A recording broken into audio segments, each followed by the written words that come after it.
Alam mo ba na isa sa mga paraan para magustuhan ka ng isang tao sa opisina mo is humingi ka ng pabor sa kanya. Totoo yun ha? Ano yan? Psychology yan. Ang tawag dyan, Ben Franklin effect.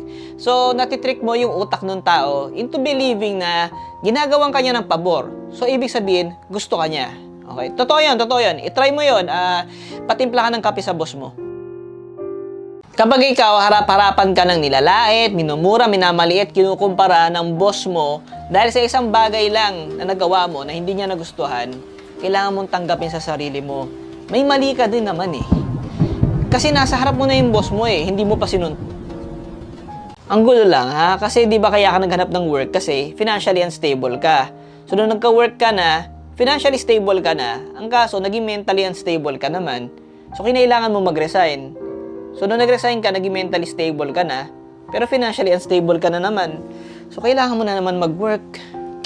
Gulo. Kaya ka siguro hindi nakakaangat sa work mo kasi mataba ka. Kasi kung isipin mo, paano ka nila hihilahin pataas? Ang bigat-bigat mo. Kaya diet-diet din.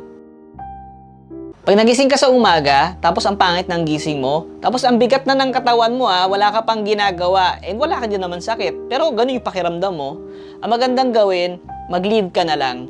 Kasi pag pumasok ka pa, maapektuhan lang din yung quality ng output mo. Tsaka hindi ka rin magiging productive. Pero, kung magising ka sa umaga, at good vibes ka na agad, energetic ka na agad, ang ganda ng gising mo, wag mo na sirain yung araw mo sa trabaho. Mag-leave ka pa din. Masisira lang yung sayaw mo eh. Kapag nag-file ka ng resignation, pagkatapos kinounter offer ka ng employer mo, pumayag ka na, huwag ka na mag-resign, huwag ka nang tumuloy. Pagkatapos, ikwento mo sa mga ka-teammates mo na yun pala talaga yung sistema, pero secret lang.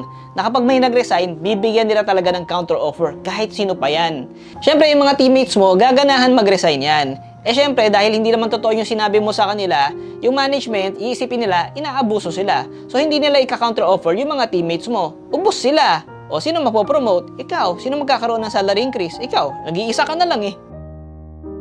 Kapag nahahatching ka sa office, pero bago ka naman pumasok, wala ka namang sipon, siguro may allergy ka. So ang dapat mo gawin, i-check mo yung katabi mo. Kasi baka allergic ka sa tanga.